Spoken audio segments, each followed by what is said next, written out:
This week on Dude Stuff. Can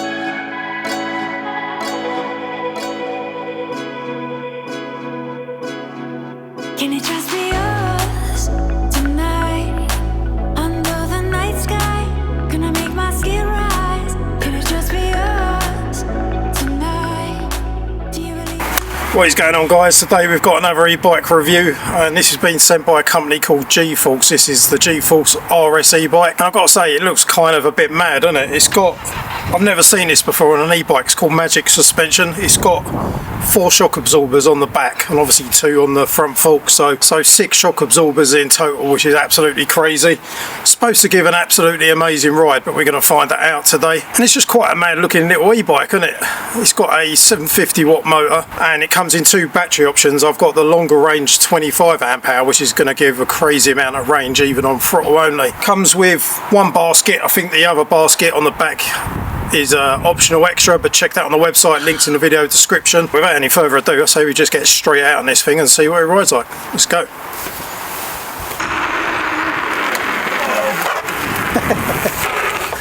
Brakes all right.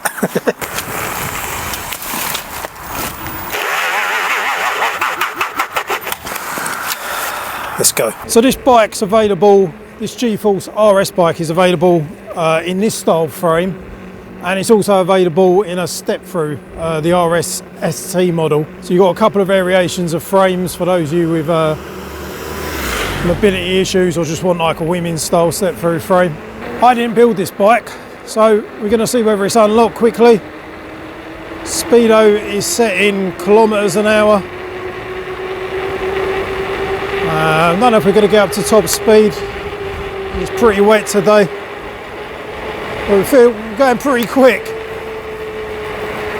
I've got to say, this thing's absolutely just gliding as if I'm riding on air. So maybe the suspension is magic on this thing. Right, I haven't quite managed to get up to top speed, so come off the power a little bit. And I'm going to have to convert this to miles per hour, but I'm going to take a punt that this might be unlocked at the moment because wasn't quite flat out there, but we're still hitting 45 kilometers an hour, so I'll put that up on the screen now, the conversion to miles per hour. This bike has got a half twist throttle which you can not use and disconnect, and as I'm doing now, just use a pedal assist. But the things I really wanted to test on this thing, is it as comfortable as they make out with this Magic Suspension?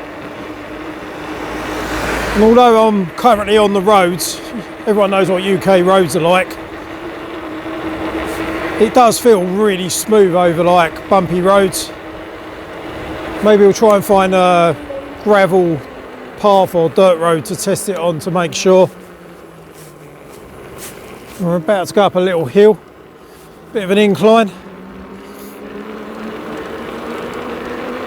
It hasn't got blow your socks off performance, but then the last bike I built on my channel, for those of you who watch, was a custom dual motor 6,000 watt e-bike, which was a bit insane, so I think anything after that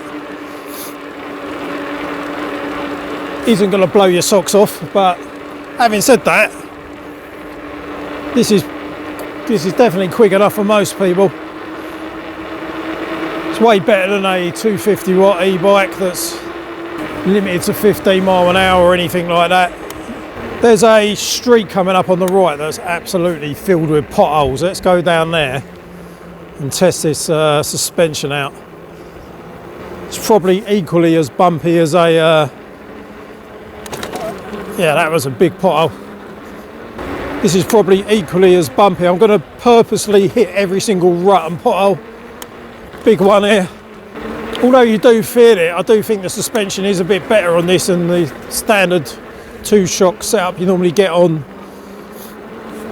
full suspension e-bikes around this budget. So yeah, it does actually feel pretty nice.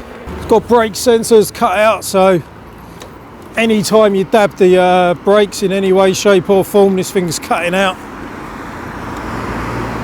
Maybe we're going to try on the road. We've got a police car behind us. So, best off pedalling, guys.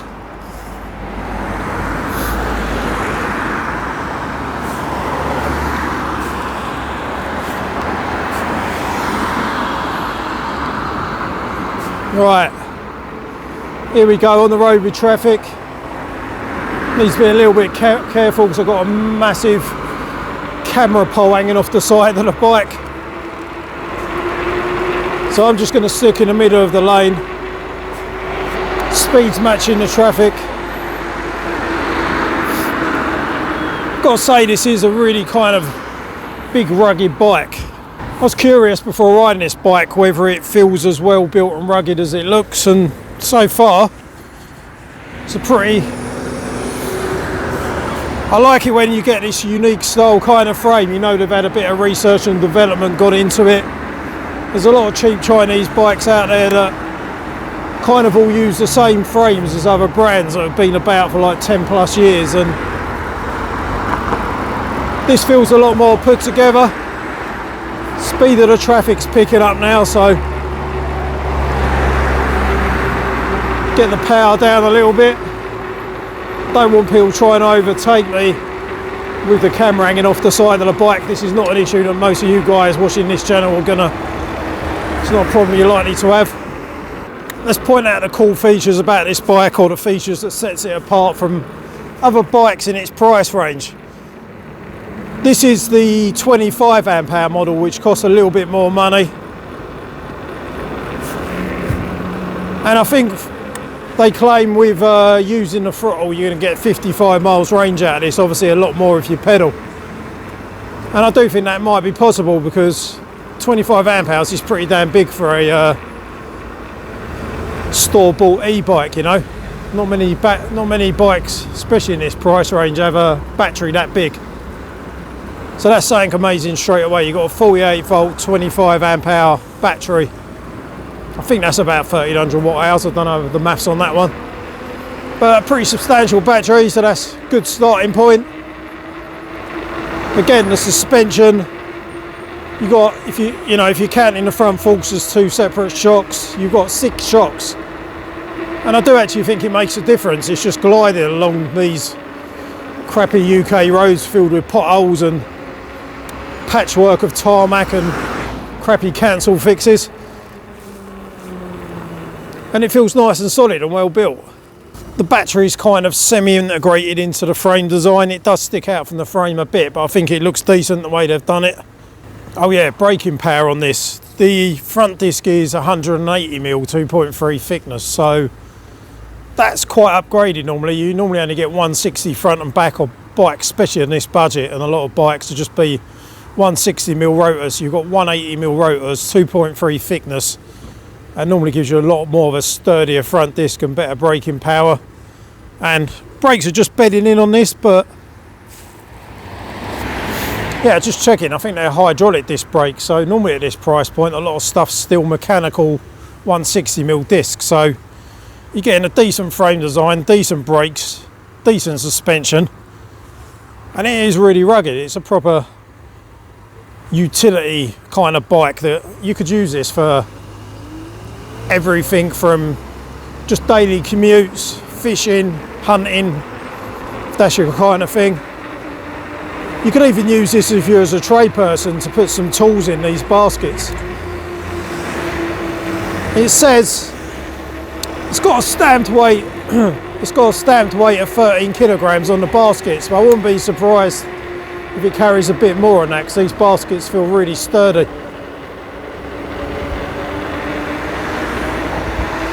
This bike's an absolute tank. It's a proper unit, and it's really comfortable. So you've got comfort, you've got good range, you've got decent stopping power. I don't think it's that bad a looking bike. It's a bit different to all the other stuff on the market in terms of looks, and I quite like that. Well, we've got a chance here to get full speed where we get more than 45.